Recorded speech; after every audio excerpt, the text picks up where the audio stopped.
טוב, שלום לכל מורות כחול לבן. שוב, אני בתיה עוזיאל, התגעגעתי אליכם. והפעם לכבוד השיעור שאנחנו עושים על אילן רמון וכל נושא החלל.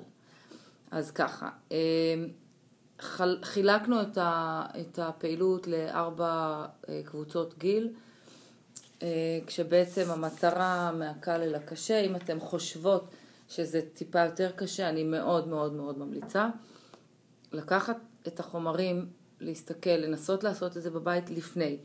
כי ברגע שאתם נוגעות ועושות את זה בעצמכם, זה הרבה הרבה יותר פשוט.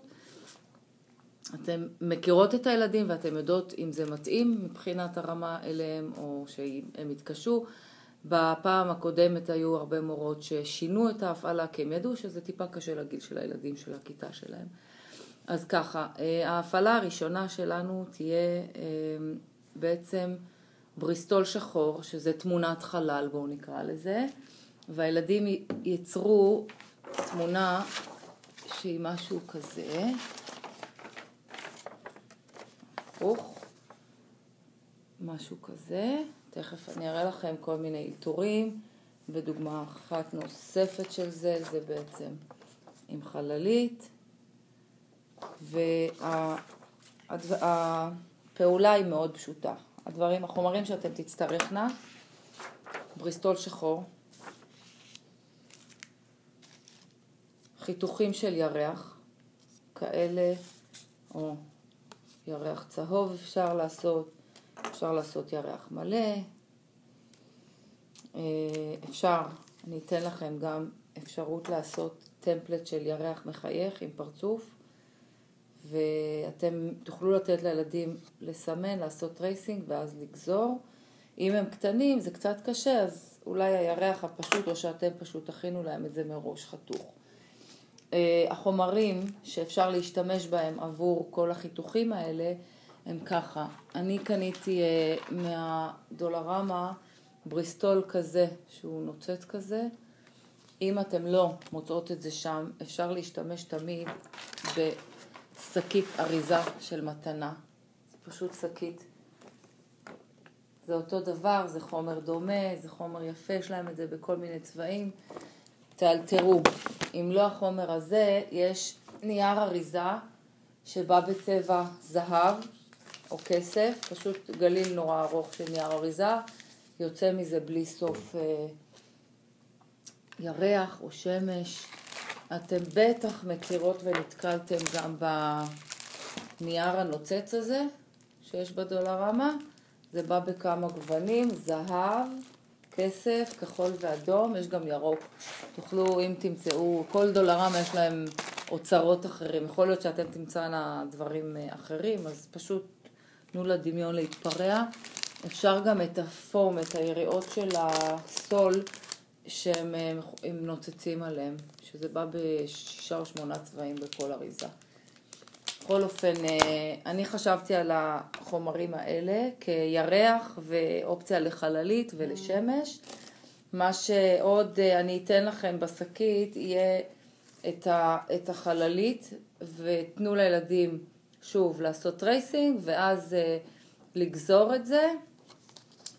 אם אתם חושבות שזה קשה, לפי דעתי יש ילדים שהתקשו, כי זה קצת יותר מסובך מצורה רגילה, או שתגזורנה את זה אתן, או שאני פשוט, אם יש בעיה תגידו לי, אני אגזור לכם את זה. יש לנו טמפלט של הדבר הזה, של החללית, בסדר? אז ככה, הפעולה היא מאוד מאוד פשוטה.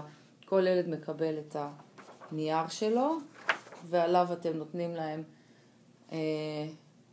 להדביק תמונת חלל, כשבעצם מתחילים נגיד מאיזה ירח חביב. אני אנסה לכוון את המצלמה יותר נמוך. אני אשים את הירח רגע. אוקיי, אני לא הולך. טוב, אני פשוט ארים אליכם את הדף ואני אראה לכם. אז תמונת ירח. אם אתם רוצים שזה ייראה טיפה לתלת ממדי, אתם יכולות להשתמש במאונטינג טייפ, שהוא דבק מין ספוגי כזה, הוא דו צדדי, והוא קצת נותן תחושה שהירח הוא יותר גבוה מפני השטח, השתמשתי בזה פה. אני לא יודעת אם אתם רואות, הירח הוא טיפה יותר גבוה. בכל אופן, אתם נותנות לילדים פשוט להדביק את כל הכוכבים, את זה חתכתי דרך אגב, את החללית הזאת חתכתי ממכסה של נייר אלומיניום, ממכסה של תבנית אלומיניום, זה ממש עבה. עם ילדים קטנים אולי כדאי שלא, למרות שזה לא נראה ממש חד, אבל לך תדע. אז תנו להם פשוט להתפרע עם זה ולעשות את תמונת החלל שלהם, להדביק כוכבים, יש כוכבים קטנים, להדביק חללית, ירח. בתמונה הזאת השתמשתי קצת בגליטר אם אתם רואים, למרות שאני לא כל כך ממליצה, כי זה ממש עושה לכלוך והכל נמרח, והם לוקחים את זה הביתה רטוב, וזה לא מומלץ בכלל. עוד אופציה נחמדה מאוד ופשוטה, היא האבנים האלה שאתם מכירות מהדולרמה. יש בזה כמות עצומה של מה שאנחנו יכולים לדמיין ככוכבים.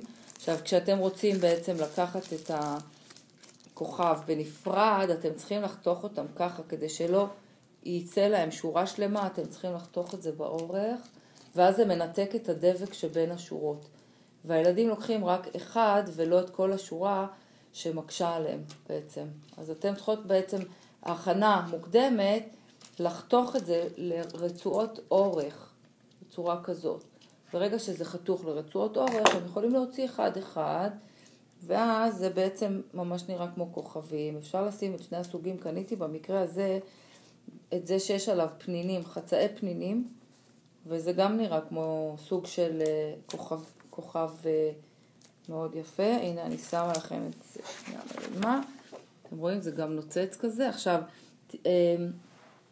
אני הייתי משתמשת בטוש בצבע כסף או משהו כזה, כדי לייצר אולי למשוך קווים מהכוכבים, מהאבנים האלה.